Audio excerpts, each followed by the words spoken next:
Hey everyone, it's Ryan here and I got another review for y'all today, and this one is about the Canon 7D Mark II.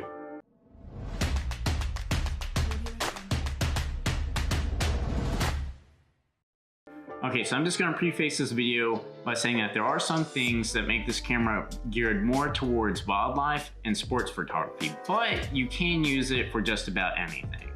Now, the biggest thing to know about this camera is that it is a professional crop sensor camera, or a professional APS-C sensor camera.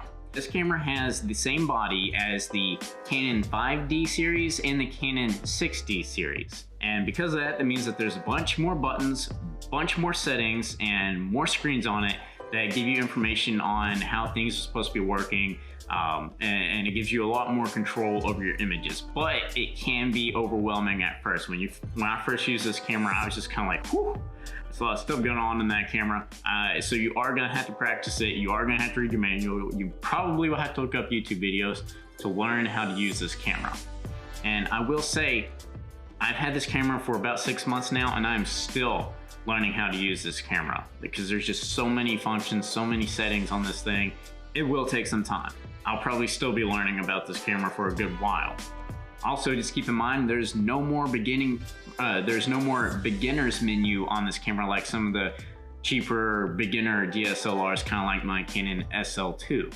Now, being a crop sensor camera, that means that this camera can use EF lenses and EFS lenses. So that means that you can use the lenses that are meant for full frame cameras and use the ones that are meant for crop sensor cameras. So that's pretty nice about using this, is you can have a professional camera and use both sets of lenses. So that means that you open up the door for how many lenses that you can use for this camera. You're not just limited to EF lenses, although those do tend to be a little bit better. And I'm gonna go ahead and say that buying the 7D Mark II is a good idea if you have either EF lenses or EFS lenses, or both. If you're trying to go from a crop sensor camera to full frame, you might want to reconsider, just because you will have to buy completely new lenses if you only have EFS lenses. But if you have EF lenses for full frame bodies, you can use those on a crop sensor camera. So you don't have to consider quite as much when you go from full frame to crop sensor, because you can still use all of your full frame lenses, but you will have to consider heavily if you go from a crop sensor camera to a full frame sensor camera, because you will have to buy all new lenses. So what makes the 7D Mark II geared more towards wildlife and sports photography? Well, that's going to be the 14 frames per second shutter speed that you get on this thing. And a good idea of how fast 14 frames per second on the shutter is just take a listen to this. Yeah, that's pretty freaking fast for a camera. The only thing that shoots faster than that is the Canon 1DX Mark II, which shoots at 16 frames per second. So if you're needing something to just take a quick burst of photos, such as like a bird or a baseball player running or whatever, if you're needing something to take photos fast in just quick little bursts, just a little you want this 7D Mark II. And again, other than the 1DX Mark II, this is the fastest camera. It does have silent mode, just like many other cameras, but I will say that the silent mode on this one is a little bit more important because you might be taking photos of wildlife like I do. It's always better to have a silent shutter whenever you are taking photos of wildlife animals, because you won't want to be scaring them away if you're trying to be sneaky about it. But if you're like taking pictures of birds or something, you probably want to have it on that 14 frames per second, because the silent mode shutter rate is only 5.5 frames per second, so that's considerably slower. Now, I can't remember the exact number off the top of my head, but I think there's about 65 focus points that are in the viewfinder of this camera. And they do cover most of the viewfinder, but it's not 100% coverage. But I will say, rarely do I ever have to focus and recompose my image. Usually I can get my focus point on or very close to where I'm wanting to focus. So that's usually not much of an issue. And it is very helpful that there is 65, because my Canon SL2 only had 9. So that's quite a big jump, and a lot more convenient to have 65-ish versus 9. One thing that I just absolutely love on this camera is the fact that there is a joystick to be able to change the focus points. And it's in a very comfortable position. It's about where my thumb rests anyways, so it's very easy to just adjust my focus point wherever I need to. And that's just one thing that you have to get used to when you're learning on how to use this camera, is to just move that joystick around when you're taking photos and everything, because you just got to practice enough to where it becomes second nature. But that's definitely a plus on this camera. Also, because you're no longer having to use the wheel that's right above the shutter button to change focus points like on my SL2 or most other consumer-end DSLRs, and you're using the joystick instead of the wheel, that means that that wheel can be used for other things, such as changing your ISO or changing your autofocus mode or things like that. So that way it frees you up on your camera. You're able to do more things without having to take your eyes out of the viewfinder or off the screen, and you're not having to physically just look at it. In all my B-roll, you see my battery grip on there, so just pretend like that battery grip doesn't exist and it's just the body. The body itself is a decent weight. It's not a super heavy camera at all. It's certainly not near as light as my SL2, but that is because it is a lot bigger and bulkier, and it's made out of it's weather sealed. So it's just like the 5D and 6D and 1D series. It is weather sealed, and because of that, it's made out of magnesium, so it's a little bit heavier than the mostly plastic and aluminum SL2 that I have right there, and most of the other cheaper DSLRs. And because of that, it is a little bit heavier, but it feels good in the hands. It's not super big, the grip is deep, it's comfortable. But as I just mentioned, I have the battery grip on there, and I absolutely love the battery grip that's on there, because not only do I not have to worry so much about my batteries dying because there's two in there, but now whenever I go from landscape mode to portrait mode, I have a much more comfortable way to hold it. So I can hold it like a normal camera instead of having to hold it like that where it's just awkward when you're having to place your hand over and everything. You can just hold it like normal. You got a second set of buttons, a second set of shutter buttons, joysticks, function buttons, and another wheel on the top. So it just makes it a lot more convenient and more pleasurable to use if you're using it in portrait mode. Also, this camera has dual card slots. Now, they aren't the same card slots. One is an SD card and the other is a CF card. So they aren't the same, but it's still a lot nicer having two card slots versus one like I had in my SL2, and again, most cheaper cameras.